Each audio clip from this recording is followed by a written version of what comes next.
We mix our own potting soil using regular peat moss and vermiculite, and we also throw in some acimite. We typically do about 100 trays, and we have these boys here to help us. And you're going to mix it in this cement mixer. Yes. Okay, let's turn it on. Okay, turn it on. 1 vermiculite and 4 For the peat moss, yeah. Okay. Go ahead and put another scoop of vermiculite in.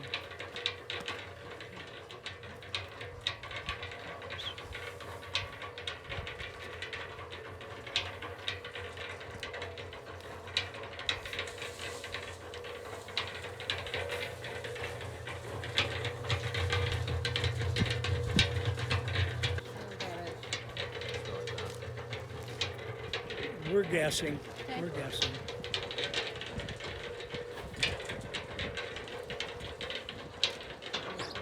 Azimite adds minerals to the mix so that we don't have to do it later on. We get this also at Steve Regan in Spanish Fork. And you need 3 of those bales to do your 100 trays. Yeah, typically yes. And probably a bag and a half of vermiculite. Okay.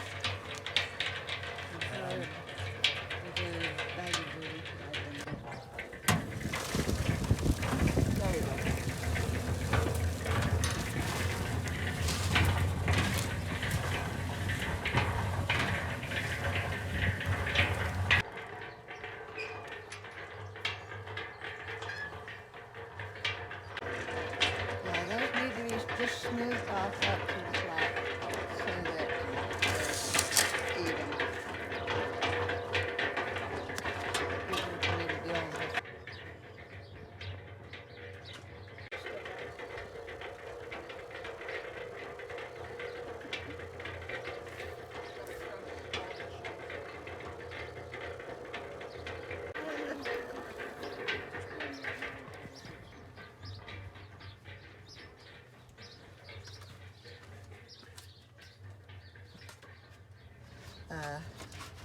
Usually use 2 or 3 seeds in each pot, and sometimes we have to pull them out just to have one plant in it. Do you want to just have 1 in it? Yes, Okay. unless it's something like onions or celery. We can put more seed in it and just use it as a pot, and then people can pull those apart when they put them out in their garden. Okay. Where do you get these? Steve Regan The Company one in up Spanish Fork? in Spanish Fork Yeah. or down in Richfield. Okay. They have. Do you placement. have any idea how much they are? The cost of this plus the potting soil comes to about $2. Wow. That's what we How many of those do you order at a time? I think there's most 50 in a box in Okay. a case. And you're doing 100 trays, so you get 2 boxes. Uh-huh. Great. Okay, and they're called 18 pocket trays. There's 40 on this, 43, 6. So about 80. So Keith, where do you get these neat mixers? I think Home Depot or Northern Tool. Not Home Depot. Well, Harbor Freight? Harbor. Yeah. We're able to get horse manure from a neighbor. In times past, we've used both cow manure and pig manure, but horse manure at this time is a lot easier to get a hold of. And this last year, I've got a dump truck, and I hauled 7 full loads of horse manure and dumped it in the garden, and then spread it around with the 4-wheeler and with a blade on the front, or pulling a disc behind it. And then the last year we had a friend from Moroni do all the rototilling. Our friend Ron Mann suggested that we make a manure tea, and we take a 5-gallon bucket of manure and put it in this. I guess this is about 30 gallon. We'll let it sit for a couple of days. Sounds really nutritious. And it can be, because we use chicken manure, it can be too hot. And what do you do with it? We're going to try something new this year. Last year, it's really hard to determine how much you need because you definitely can put too much on. And last year, I don't think I was putting enough on, but this year we decided to buy one of those attachments that goes on a garden hose and fill the jar full of the manure, and then we can adjust how much we're putting on each time. So So you spray that on the plants in the greenhouse? no, we water. We'll add this to the watering system. So every time we water, we'll put a little bit on. The plants in the greenhouse. Yes, for the plants in the greenhouse. And we've got a compost piled up, and then we've actually poured some of this on the compost. Okay, so what's the next step with all of these? You've The got next- 76 or 80 of these. All We're filled. going to soak them down good. We used to put water right in the cement mixer, but on a cold morning, the boys' hands got really cold, so I decided to eliminate the water and just soak these down. What are you going to plant in here now, Diane? We'll need to plant celery and onions first, then tomatoes and peppers, and then a few weeks later we'll do cabbage, kale, broccoli, cauliflower, the K the K foods. Oh. And then after that, and they'll handle a cooler Temperatures. temperature. And then it takes a longer time for the celery, onions, peppers, and tomatoes to come up than it even does the cabbage. So that's why we do cabbage crops. So we do them later. The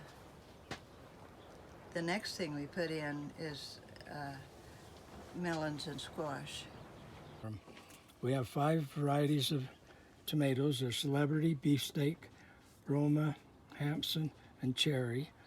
We've got on peppers we've got jalapenos, green, red, Anaheims, orange, yellow.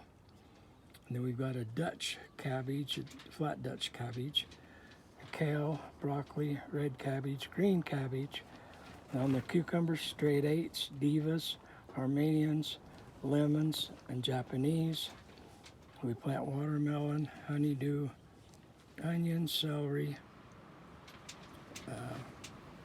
This is a moon and star melon. It's a watermelon, cantaloupe.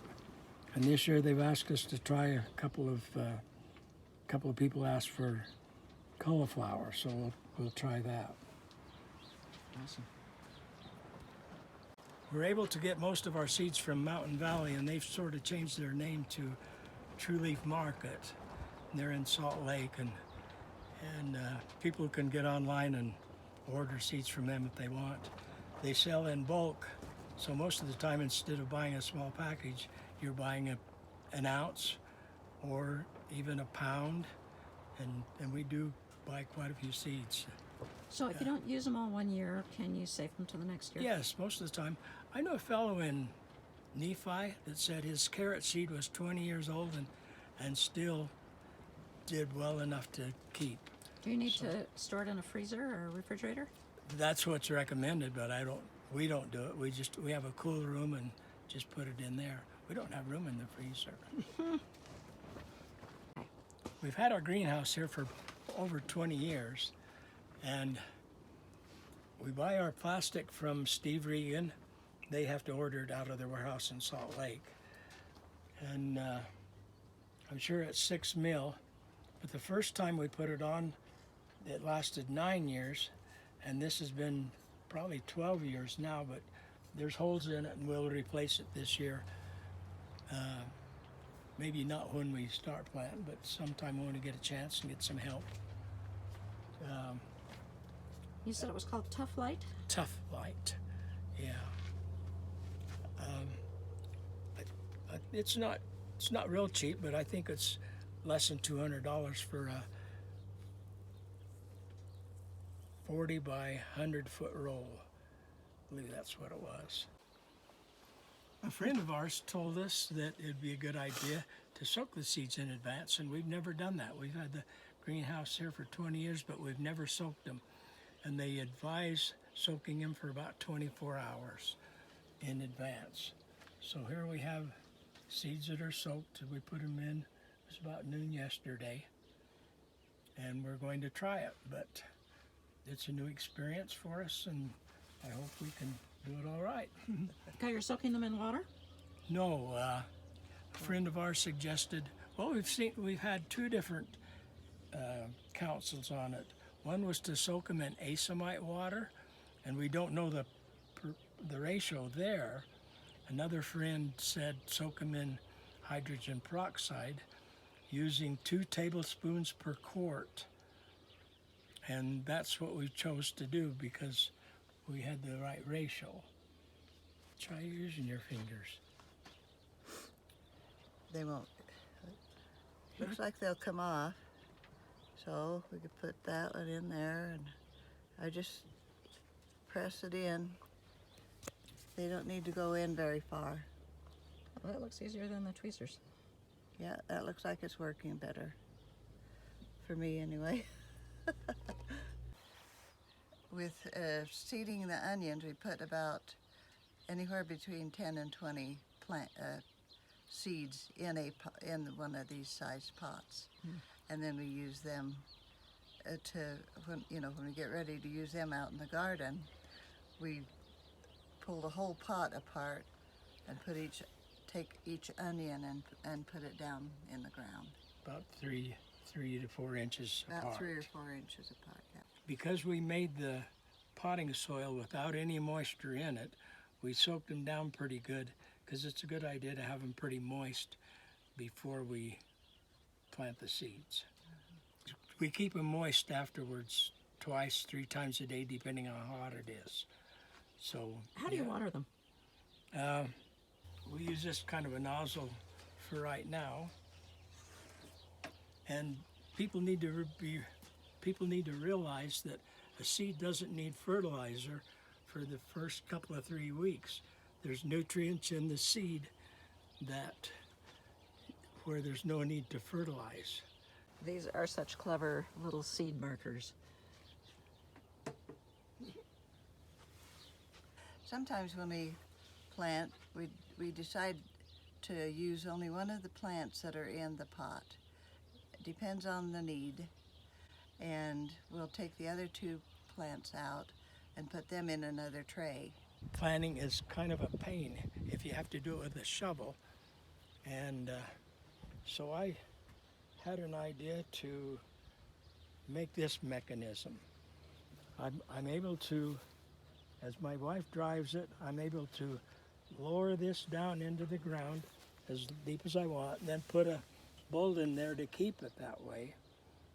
And then we dump potatoes here in this tub, and I sit on the back like this. And with this full of potatoes, if I drop the potatoes about like this, then they're 8 to 10 inches apart, and we can do a 140-foot row in about 5 minutes.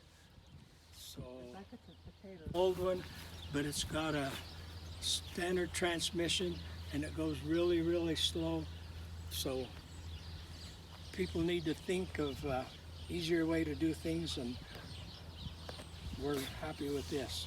And you welded this and invented it yourself, right? Yes, I just had a nightmare one time.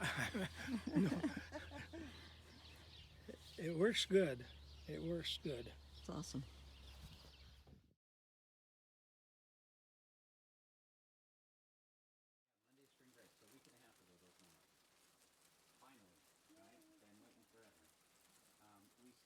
So why did you use these containers? So the containers are an effort to try and have benign neglect, right? Try and if I do something wrong, or I go out of town, or I go on vacation, that everything still grows.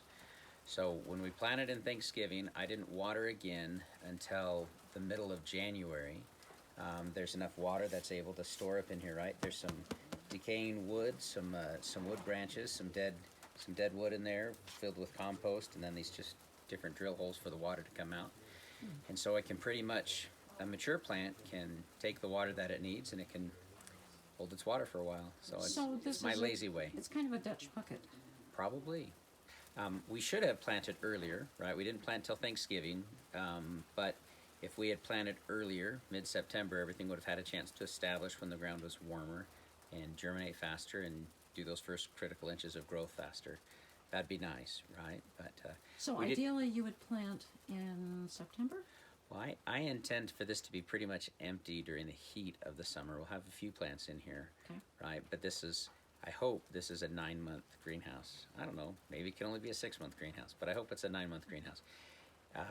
Over the winter it did pretty well. And as we make the windows and we make things better, hopefully it does even better come the winter. So we'll see. Did you measure what temperature it got down to during the nights in the winter? Yeah, I set up a bunch of different thermometers. I did not have good sealed windows this last winter. I had lots of different air leaks. The coldest that I measured it getting down to was 28.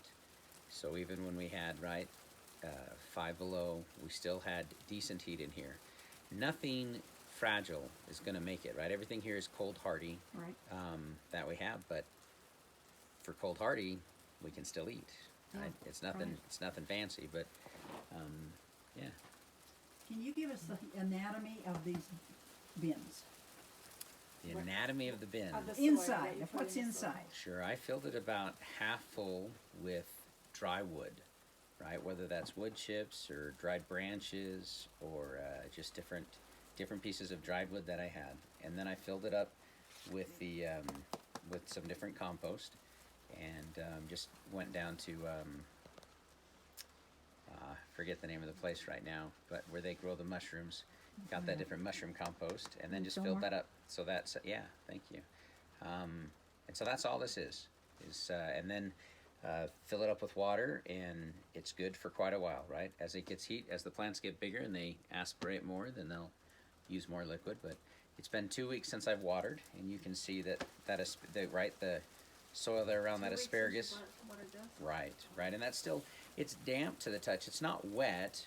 Since I'm germinating seeds, I probably should give it another little kiss of water and a real light sprinkle to help those seeds germinate. But They seem to be doing well. for a lazy guy like me, it works. Problem is now you have this big heavy thing, right? And this can hold an awful lot of water. First time you go and fill it up, that goes. It takes about, I don't know. Do you put 15 gallons of actual water in each thing? I don't know. 12 gallons, a lot. And then it becomes something heavy. So they're not quite easy to move around and pick up like a normal little potting plant would be. So you maintained 28 as the lowest temperature during the winter, and that's with no supplemental heat. No heat at all. Just what comes in from the ground and the sun. That's great. And is there ventilation? So there's 6 vents up there now. Those are 2 feet by 4 foot little windows. See the little black Yeah. temperature lever coming up. So when it hits about 70, 72, those start opening up. It must be cold outside because they're pretty much closed. Yeah. And those are new. We got those up in spring break, so it's been about 2 weeks. Monday's spring break, right? We'll see. So Heber, did you say all of this soil came from the Fillmore mushroom place? Yep. How many truckloads was that? I took the easy way. So I've gone there before where I fill up my truck and my trailer and taken to my brother's house and unloaded it. And this time I wanted enough that I called some trucking companies, found a guy, I think it was R&J Trucking. I don't remember who, I've got him in my phone, but I found a company that, right, it's never as cheap as you want, but it's the cheapest I could find. And so they brought me a large semi-load. And so I had a semi-load of the compost brought out here, and that's what I've been using. And was that a dump truck? Or A larger than average dump truck.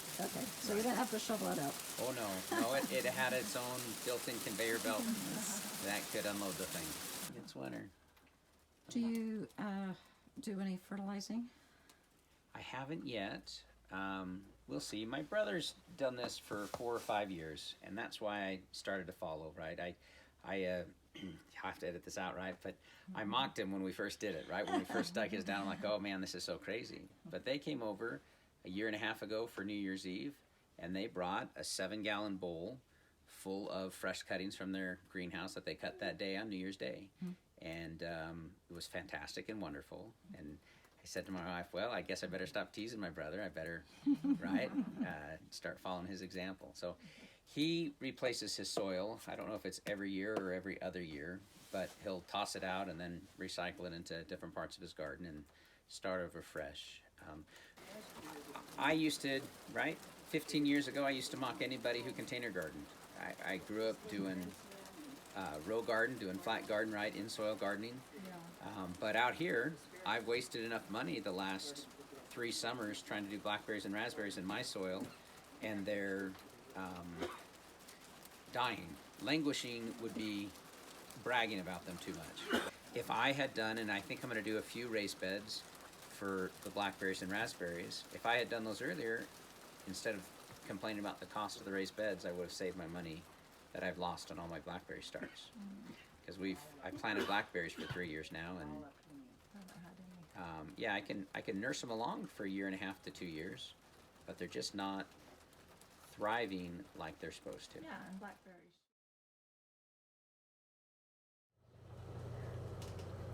Our greenhouse is a Geo Air Greenhouse. It utilizes these 4-inch drain pipes that blow air out at the west end of the greenhouse. There's six pipes, and these weave underneath the ground back and forth